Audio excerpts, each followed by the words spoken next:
So good evening students. Today we will see the current affairs analysis dated 5th November 2020. First news, Pradhan Mantri Bharatiya Jan Aushadhi Yojana. So there is a review happened. So Union Minister for Chemical and Fertilizers வந்து 2008ல இதை introduce பண்ணாங்க. இது எதுக்கு அப்படின்னா generic medicines வந்து பீப்புளுக்கு provide பண்ணுறது. So நீங்கள் லைக் கவர்மெண்ட் மருந்து கடைகளை நீங்கள் பார்த்துருப்பீங்க. ஜன் ஔஷதி யோஜனா மூலமாக உருவாக்கப்பட்டது. ப்ரைவேட் தான் இதை உருவாக்குவாங்க. Non profit organisation, self help group இதை உருவாக்கலாம். So government will give 2 lakhs லோனில் ஃபண்டு கொடுப்பாங்க. சரியா? ஸோ பிஎம் பாரதிய ஜன் ஔஷதி ஸ்கீமை பொறுத்த வரைக்கும் இது வரைக்கும் 358 crore வந்து டிரான்சாக்ஷன் நடந்திருக்கு. மருந்துகள் வந்து பீப்புளுக்கு கொடுத்துருக்காங்க அப்படின்ற கவர்மெண்ட் சொல்லியிருக்காங்க. இந்த ஃபிஸ்கல் இயர் 2020-21 கேட்டகரியில் அப் டு அக்டோபர் வரைக்கும் அவ்வளோ ப்ரொவைட் பண்ணியிருக்காங்க. 6600 ஜன் ஔஷதி கேந்திராஸ் வந்து ஆல் ஓவர் இந்தியா இருக்கிறதா சொல்லப்படுது. சேல் ஃபிகர்ஸ் எடுத்துக்கிட்டால் 7.29 crore இன் 2014-15, 433 crore இன் 2019-20 வந்து அதிகமாக இருக்குது அப்படின்றது. மெயின்லி இதை இம்ப்ளிமெண்ட் பண்ணக்கூடிய bureau of pharma PSU public sector undertaking தான் இதை இம்ப்ளிமெண்ட் பண்ணுறாங்க.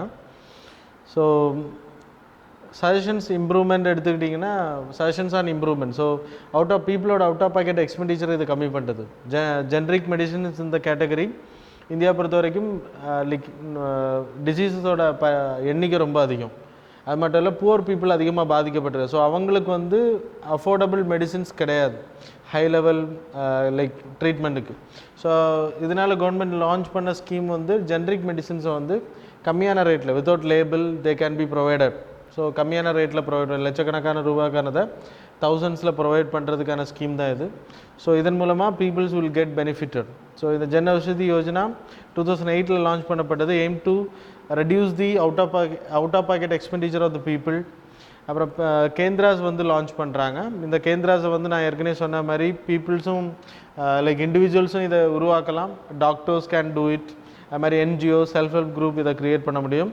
கிராண்ட்ஸ் வந்து 2.5 lakhs வரைக்கும் கவர்மெண்ட் ப்ரொவைட் பண்ணுறாங்க அதை உருவாக்குறதுக்கு. So that's what about this news. அப்புறம் ஜன் ஔஷதி வீக் வந்து எவ்ரி இயர் மார்ச் 1 மார்ச் 7 வரைக்கும் we are like awareness create பண்ணுறதை கடைப்பிடிக்கிறோம். அப்புறம் ஜன் ஔஷதி சுகம் அப்ளிகேஷன், ஜன் ஔஷதி கேந்திராஸ் எங்கெல்லாம் இருக்குது அப்படின்றத தெரிஞ்சுக்கிறதுக்காக இந்த ஆப்பை பயன்படுத்திக்க முடியும். சரியா? So that's all about this news. Then second வந்து evaluation of national monsoon mission. இது வந்து 1956ல் லான்ச் பண்ணப்பட்ட like national council of applied economic research அவங்க தான் இதை இந்த சர்வே எடுத்திருக்காங்க. அது எதுக்கு அப்படின்னா மான்சூன்னால் எந்த அளவு பொட்டென்ஷியல் அக்ரிகல்ச்சர் ப்ரொடியூஸ் அந்த எம்பவர்மெண்ட் எவ்வளோ இருக்குது அப்படின்றத தெரிஞ்சுக்கிறாங்க. ஸோ 173 ரெயின்ஃபெட் டிஸ்ட்ரிக்ஸில் இது கண்டக்ட் பண்ணியிருக்காங்க. விச் மீன்ஸ் 16 ஸ்டேட்ஸில் ministry of earth and sciences தான் இதை கண்டக்ட் பண்ணியிருக்காங்க. ஸ்டடி எடுத்துக்கிட்டிங்கன்னா crop farmers, livestock rearers இருக்காங்க இல்லையா அவங்கள, அது மாதிரி ஃபிஷர்மேன்ஸும் இதை கண்டக்ட் பண்ணியிருக்காங்க. ஸோ அதில் இன்வெஸ்ட்மெண்ட் கேட்டகரியிலையும் ரொம்ப அதிகமாக அவங்க இன்வெஸ்ட்மெண்ட் பண்ணியிருக்காங்க. கிட்டத்தட்ட 13,331 crore. அப்புறம் இன்க்ரிமெண்டல் பெனிஃபிட்ஸ் ஆஃப் திஸ் மான்சூனில் கிடச்சது வந்து 48,056 crore வந்து கிடச்சா சொல்லப்பட்டிருக்கு. அது மாதிரி லைக் டெக்னாலஜிஸ் வந்து அதிகமாக பயன்படுத்தப்பட்டிருக்கு, ஆக்ரோ ஃபார்மிங் எக்ஸெட்ரா. அது மாதிரி INCOIS மூலமாக லைக் வார்னிங் கொடுக்குறது ஃபிஷிங் பீப்புளுக்கு. அது மாதிரி பொட்டென்ஷியல் ஃபிஷிங் ஏரியாவை வந்து நான் ஏற்கனவே சொல்லியிருக்கேன், சுனாமியோட பயான்ஸ் வந்து INCOIS வந்து மானிட்டர் பண்ணி கொடுக்கும். ஸோ அது வந்து இப்போ மானிட்டர் பண்ணி கொடுத்துருக்கு. ஸோ அதன் மூலமாக ஃபிஷிங் பொட்டென்ஷியல்ஸ் அதிகமானதுனால ஃபிஷிங்ஸ் வந்து அதிகமாக அவங்களால பண்ண முடியுது. டேட்டா அனாலிட்டிக்ஸ் எடுத்துக்கிட்டிங்கன்னா 98% ஃபார்மர்ஸ் வந்து மாடிஃபிகேஷன் மூலமாக பெனிஃபிட் ஆகிருக்காங்க. அதில் 94% வந்து ஃபார்மர்ஸ், 82% ஆஃப் ஃபிஷர்மேன். அப்புறம் லைக் சக்ஸஸ்ஃபுல்லாக பொட்டென்ஷியல் ஃபிஷிங் எக்ஸ்பெடிஷன் பண்ணது அதுவும் அதிகமாக இருக்குது. ஸோ இதெல்லாமே வந்து லைக் ஃபார்மிங் கேட்டகரியில் அதிகமாக இருக்குது அப்படின்றது அதான் இந்த சர்வேயில் எடுத்திருக்காங்க. So that's why it was in news. Then third வந்து centre stands on central vista redevelopment project. Central vista redevelopment project வந்து 2019ல் லான்ச் பண்ணாங்க. இது எதுக்கு அப்படின்னா இப்போ இருக்கக்கூடிய எக்ஸிஸ்டிங் பார்லமெண்ட்ரி பில்டிங்ஸ், அது மாதிரி சவுத் பிளாக், நார்த் பிளாக் அப்படின்றது நீங்கள் அதை விசிட் பண்ணிங்கன்னா தெரியும். ராஷ்டிரபதி பவன், அந்த ராஜ் பவன், ராஜ் பாத் ரோடு ஏரியா கிட்டத்தட்ட 2 to 3 kilometers to the India Gate. அந்த ஏரியா எல்லாமே வந்து பிரிட்டிஷ் காலத்தில் உருவாக்கப்பட்டது, மாடர்ன் ஆர்கிடெக்சர் மூலமாக உருவாக்கப்பட்டது. ஸோ அதை எல்லாமே ரீடெவலப்மெண்ட் ப்ராசஸ் பண்ணுறதுக்காக இந்த ப்ராஜெக்ட் அனௌன்ஸ் பண்ணாங்க. ப்ளஸ் பார்லமெண்ட்ரி பில்டிங் இப்போ அனௌன்ஸ் பண்ணியிருக்காங்க. சரியா.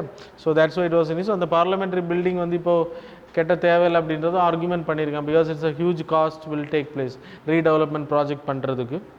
So then construction of triangular parliament building next to the existing zone. அது மாதிரி கன்ஸ்ட்ரக்டிங் காமன் சென்ட்ரல் செக்ரட்டரியேட். அப்புறம் revamping 3 kilometre long Rajpath Rashtrapati Bhavan to India gate. North black அப்புறம் சவுத் பிளாக் வந்து அதை ரீபர்பஸ் மியூசியம்ஸாக கன்வெர்ட் பண்ணுறது. அந்த ஃபினான்ஸ் மினிஸ்ட்ரிஸோட ஆஃபீஸஸ் எல்லாம் அங்கே தான் இருக்கும். அது மாதிரி currently Central Vista of New Delhi houses, Rashtrapati Bhavan, parliament house, இது எல்லாமே வந்து லைக் ரீவேம்பிங் பண்ண போகிறாங்க இதன் மூலமாக. ஸோ அது நிறைய எக்ஸ்பெண்டிச்சர் ஆகும் அப்படின்றத கன்சர்ன் தெரிவிச்சிருக்காங்க. சென்டரோட ஸ்டாண்ட்ஸ் என்ன அப்படின்னா, இதுக்கு லைக் கவர்மெண்ட்டுக்கு ப்ரோ என்ன அப்படின்னா, இந்த பில்டிங்ஸ் எல்லாமே லைக் 1946க்கு முன்னாடியே கட்டப்பட்டது. ஸோ அது வந்து ரொம்ப ஓல்டு பில்டிங்ஸ். அது மாதிரி infrastructure was not that much அகாமடேட்டிவாக இல்லை, ப்ராப்பராக கிடையாது. பில்டிங்ஸ் வந்து பெருசாக இருக்கும், ஆனால் லைக் அங்கே ரூம்ஸாக இருக்கட்டும் எல்லாமே வந்து கன்ஜஸ்டடாக இருக்குது அப்படின்றது பத்தல் அப்படின்றதுனால தான் அதை பண்ணுறாங்க. Lack of space, safety concerns, environmental benefits வந்து ரொம்ப ப்ராப்ளமாக இருக்குது. Metro stations, pollutions etcetera. Then criticism எடுத்துக்கிட்டிங்கன்னா, இது லைக் டெமாலிஷ் பண்ணுறதுனால huge money is going to be invested இந்த ரீபர்போஸ் பண்ணுறதுனால. So these are the problems.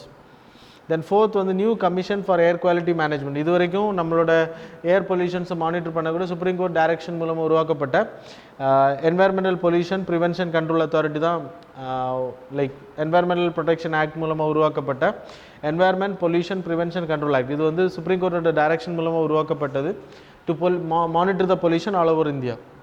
So இப்போது லைக் டெல்லி ஏரியாக்களில் வந்து பொல்யூஷன்ஸ் ரொம்ப அதிகமாக இருக்குன்னா அதுக்குன்னு ஒரு கமிஷன்ஸ் உருவாக்க போகிறாங்க.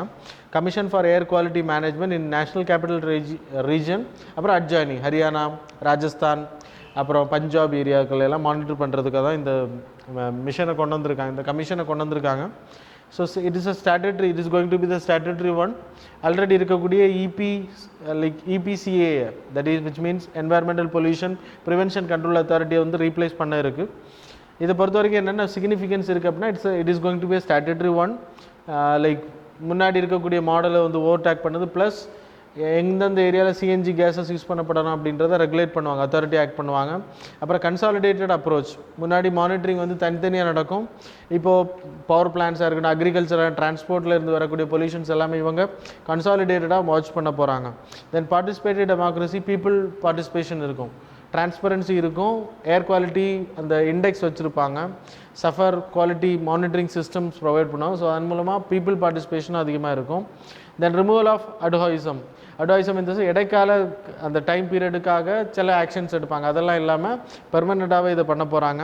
Then empowered body, so 1 crore வரைக்கும் ஃபைன் போடுறதுக்கான வாய்ப்புகள் இந்த பாடிக்கு அதிகாரம் இருக்குது. தென் அசோசியேட்டட் இஷ்யூஸ் எடுத்திங்கன்னா federal issue, which means central government இதை லான்ச் பண்ணுறாங்க. ஸ்டேட் கவர்மெண்ட்ஸ் வந்து அத்தாரிட்டி இருக்குது to put fines, monitor everything. அதில் இப்போ சென்ட்ரல் கவர்மெண்ட்டோட கமிஷன் போயிட்டு ஸ்டேட் கவர்மெண்ட்டோட இண்டஸ்ட்ரீஸ் கிட்ட தலையிடும்போது மானிட்டர் பண்ணும்போது it will create a problem. அதான் இங்கே சொல்லியிருக்காங்க. டைலூஷன் ஆஃப் ஜுடிஷியல் ஓவர்சைட், அப்புறம் ஏற்கனவே ஜுடிஷியரி தான் இதை சுப்ரீம் கோர்ட் தான் EPCA உருவாக்குறதுக்கு ஆர்டர் கொடுத்துருந்தாங்க. ஸோ அதை வந்து ஓவர்டேக் பண்ணுற மாதிரி இருக்குது அப்படின்றது. தென் நான் இன்க்ளூசிவ், தென் அன்ரியலிஸ்டிக் பனிட்டிவ் மெஷர்ஸ். நான் உங்களுக்கு சொன்னாலும் நார்மலாக லைக் 1 crore வரைக்கும் பனிஷ்மெண்ட் அப்படின்றது இட்ஸ் அ ஹியூஜ் அன்ரியலிஸ்டிக். அது மாதிரி பெரிய இண்டஸ்ட்ரீஸ் பொல்யூஷன் உருவாக்குறாங்க அப்படின்னா 1 crore வந்து கம்மி. ஸோ அப்போ எப்படி இப்போ பனிஷ்மெண்ட் கொடுப்பாங்க அப்படின்ட்டு, ஸோ அன்ரியலிஸ்டிக் மெஷர்ஸ் அப்படின்றதான் சொல்லியிருக்காங்க. So that's all. Then 6th வந்து char and chaporis of Assam. Char and chaporis அப்படின்றது ஐலண்ட் பீப்புள். சார் அப்படின்றவங்க மிஸ்ஸிங் இன மக்கள். பிரம்மபுத்திரா ரிவர் பாயக்கூடிய ஏரியாக்களில் டெல்டாஸ் இருக்கும், சின்ன சின்ன ஐலண்ட்ஸ், அதில் வந்து தங்கக்கூடிய பீப்புள் மிஸ்ஸிங் இன மக்கள் அப்படின்னு சொல்லுவாங்க. அவங்க யார் அப்படின்னா முன்னாடி Miyans, so who migrated from Bangladesh.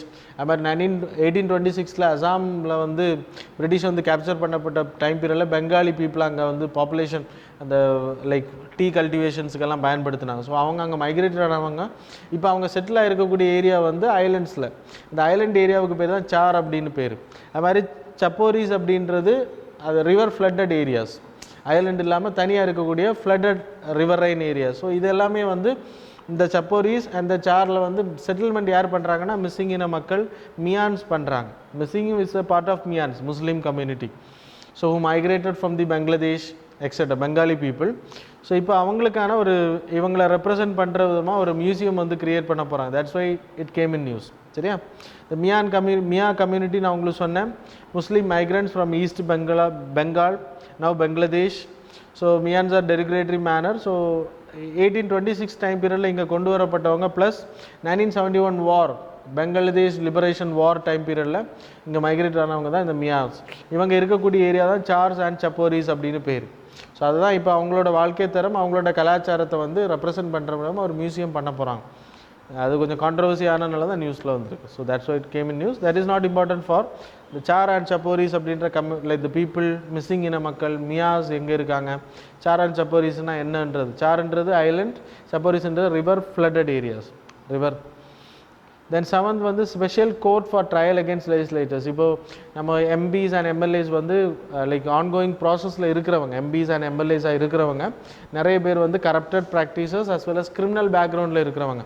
நிறைய கிரிமினல் கேசஸ் அவங்க மேலே ஃபைல் பண்ணப்பட்டிருக்கு, பாதிக்கு மேலே இருக்கக்கூடிய லெஜிஸ்லேட்டர்ஸ்.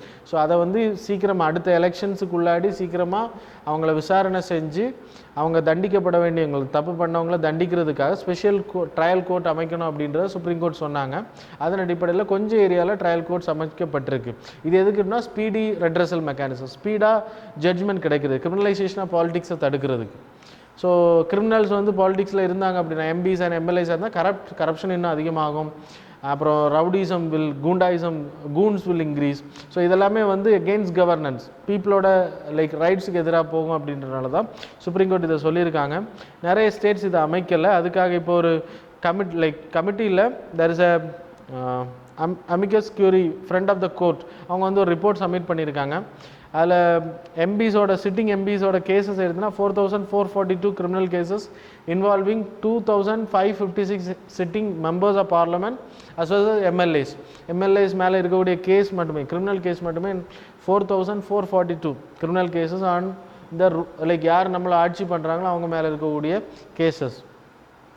இதில் காரணம் இதெல்லாம் ஏன் இவ்வளோ பெண்டிங்கில் இருக்குது, டிலே ஆகிறதுக்கான காரணம் insufficient technology. Like special court அமைக்கிறதுக்கான ஃபண்டு, ஸ்பெஷல் கோர்ட் அமைக்க விடாமல் தடை பண்ணுறது, அதே மாதிரி ஹை கோர்ட்ஸ் வந்து ஸ்டே பண்ணுறதுனால, shortage of prosecutors, laches in ப்ராசிக்யூஷனால், டிலேட் இன் இன்வெஸ்டிகேஷன், இதெல்லாமே ரீசனாக சொல்லப்படுது. அப்புறம் லைக் ரீசெண்டாக இப்போ மெட்ராஸ் ஹைகோர்ட் என்ன பண்ணியிருக்காங்க அப்படின்னா, weather it is a constitutional validation இருக்கா இந்த கோர்ட்டுக்கு அப்படின்றது. ஏன்னா ஸ்பெஷல் கோர்ட்டுன்றது இப்போ ஆல் ஓவர் இந்தியா அமைக்க முடியாது, ஹெட் குவார்ட்டர்ஸில் மட்டும்தான் அமைக்க முடியும். Then how they will investigate, எப்படி அவங்க அந்த கேஸை முடிப்பாங்க ஹெட் குவார்ட்டர்ஸில் மட்டும் இருந்துச்சு அப்படின்னா. அப்புறம் போஸ்கோ ஆக்டில் வரக்கூடிய சட்டங்களை எப்படி இவங்க ஹேண்டில் பண்ண போகிறாங்க. ஏன்னா போஸ்கோவுக்கு தனி ஸ்பெஷல் கோர்ட் இருக்குது. அப்போ நீங்கள் இதுக்குன்னு இவங்களுக்குன்னு தனி ஸ்பெஷல் கோர்ட் வந்தாச்சு அப்படின்னா, அப்போ அவங்களுக்கு வந்து ஒரு ப்ரிவிலேஜ் கொடுக்குற மாதிரி, இவங்களை செப்பரேட்டாக விசாரிக்கிற மாதிரி. ஸோ அது வந்து இட்ஸ் அகெயின்ஸ்ட். அப்போ அந்த கேசஸ்லாம் எப்படி டீல் பண்ணுவாங்க அப்படின்ற ஃபுல் ஃப்ரேம்வொர்க் கிடையாது, ஃபுல் ஃப்ளெஜ் ஃப்ரேம்வொர்க் கிடையாது அப்படின்றதான் இந்த கொஸ்டின் ரைஸ் பண்ணி. அதனால தான் மெட்ராஸ் ஹைகோர்ட் இப்போ இந்த ஸ்பெஷல் கோர்ட் அமைக்கலாமா வேண்டாமா, whether it is having constitutional validity அப்படின்றத கொஸ்டின் பண்ணியிருக்காங்க. That's why it came in news. Criminalisation of politics வந்து இந்த கரப்ட் பீப்புள், இல்லைனா லைக் அன்எத்திக்கல் வேல்யூஸில் இருக்குது, எத்திக்கல் வேல்யூஸே இல்லாத பீப்புள் வந்து பாலிடிக்ஸில் வர்றதுனால, இல்லைனா goons, rowdies and then like rapist people, criminalisation அதிகமாகிறதுனால என்ன ஆகும்னா பீப்புளுக்கு கிடைக்கக்கூடிய ஜனநாயக படுகொலை இருக்கும், பீப்புளுக்கு கிடைக்கக்கூடிய ரைட்ஸ் ப்ராப்பராக போகாது. இதெல்லாமே லூப் ஹோல்ஸாக சொல்லப்படுது. டேட்டா அனாலிட்டிக்ஸ் எடுத்துன்னா அசோசியேஷன் ஆஃப் டெமோக்ராட்டிக் ரிஃபார்ம்ஸ் அவங்க கொடுத்த அறிக்கையில் 2019 எலெக்ட் பண்ணப்பட்டவங்கள 26%, 2014 எலெக்ட் பண்ணப்பட்டவங்களோட அதிகமாக இருக்காங்க.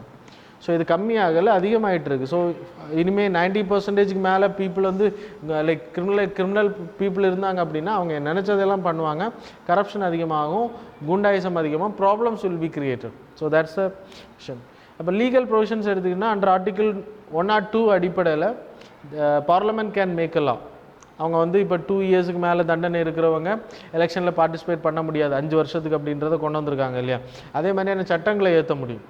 அது மாதிரி section 8 of representation of people act bans convicted politicians. அவங்கள வந்து இப்போது like convicted in the sense like பெரிய தண்டனைகள் இருக்கிறவங்க, மர்டர் இந்த மாதிரியான தண்டனைகள் இருக்கிறவங்க எந்த காரணத்துக்கு எலெக்ஷன் பண்ண விடாமல் பேன் பண்ண முடியும். ட்ரையலில் இருக்கிறவங்க பண்ணலாம், அது ஒரு drawback.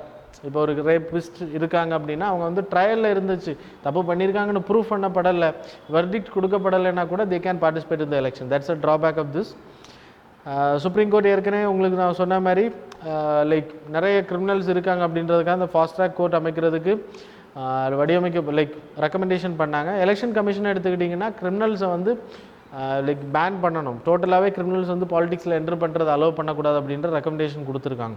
That's all about this news. Then 8th வந்து enhance version of Pinaka MK1. Enhance version Pinaka missiles வந்து MK1 வந்து முன்னாடி நம்ம லான்ச் பண்ணியாச்சு, 35 கிலோமீட்டர்ஸ் வேரியண்ட். ஸோ இது வந்து இட்ஸ் அ பேரலில் லான்ச்சிங், இந்த பேரல் லான்ச்சர் தான். வித்தின் 15-16 செகண்ட்ஸில் அது வந்து மொத்தம் 8 மிசைல்ஸை வந்து லான்ச் அட் எ டைமில் லான்ச் பண்ண முடியும், வெரி ஃபாஸ்ட். பினாக்கா அப்படின்றது பினாக்கா என்ஹான்ஸ்டு வந்து இப்போ லான்ச் பண்ணியிருக்காங்க. அது வந்து 45 கிலோமீட்டர்ஸ் வரைக்கும் போய் தாக்கக்கூடியது. அது மட்டும் இல்லை நேவிகேஷன் சிஸ்டம் இதுக்கு இருக்கும், guided system will be there. So you can guide எந்த இடத்த தாக்குதல் பண்ணணும் அப்படின்றத ஜிபிஎஸ் மூலமாக இல்லை நேவிக் மூலமாக கைட் பண்ண முடியும். ஸோ இதான் இப்போது important. So it's a Pinaka multi barrel rocket system. இதை வந்து கார்கில் போர்களில் நம்ம பயன்படுத்தி இருக்கோம், அது சொல்லப்படுது. இன்னும் கூடிய சீக்கிரத்தில் பினாக்கா அந்த Mark 1 என்ஹான்ஸ்டு 1 வந்து இன்னும் ஒரு 10 வருஷத்துக்குள்ளாடி டோட்டலாக லைக் மிலிட்ரியில் இன்டெக்ட் பண்ணுறதுக்கான வாய்ப்புகள் அதிகமாக இருக்குது. பினாக்கா மல்டிமேரல் லைக் லான்ச்சரை பொறுத்த வரைக்கும் 44 செகண்ட்ஸில் 12 ராக்கெட் லான்ச்சர்ஸை வந்து லான்ச் பண்ணுறதுக்கு பவர்ஃபுல்.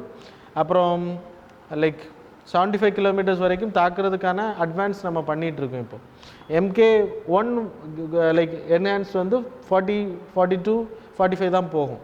இனி MK2 நம்ம பண்ணிகிட்ருக்கோம், அது 60லேருந்து 75 கிலோமீட்டர்ஸ் வரைக்கும் நேவிகேஷன் கண்ட்ரோல் மூலமாக பண்ணிகிட்ருக்கோம், IRNS சேட்டலைட்ஸ் மூலமாக. ஸோ அது கைடன்ஸ் இருக்கும். தென் ஹுரிக்கேன் எட்டா அப்படின்றது, ஹுரிக்கேன்ஸ் வந்து it's a like type of tropical cyclones. அது எங்கே அக்கர் ஆகும் அப்படின்னா கரீபியன் தீவுகள், அமெரிக்கா அட்லாண்டிக் ஓஷன்ஸோட கரீபியன் தீவுகள் ஏரியாவில் தான் அரிஜினேட் ஆகும்.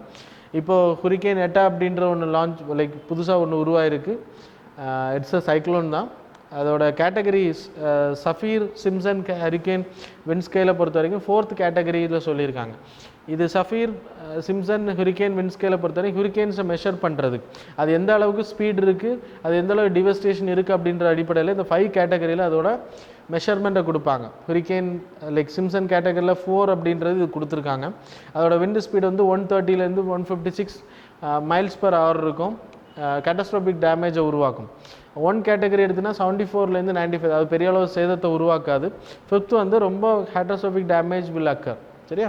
ஸோ ஒவ்வொரு கேட்டகரியில் கொடுக்கும்போது அதுக்கான like controlling measures, compacting measures எடுக்க முடியும், பீப்புளை வேக்கேட் பண்ணுறது, ப்ரொடெக்ட் பண்ணுறதுக்கு. ஸோ ட்ராபிக்கல் சைக்ளோன்ஸை பொறுத்த வரைக்கும் ஒவ்வொரு ஏரியாக்களில் அதுக்கு தனித்தனி பேர் இருக்குது. ஹுரிக்கேன்ஸ் வந்து இந்த area Atlantic and then pacification eastern சைடில், பசிபிக்கோட ஈஸ்டர்ன் சைடில் இட் இஸ் ஆல்வேஸ் ஹுரிக்கேன்.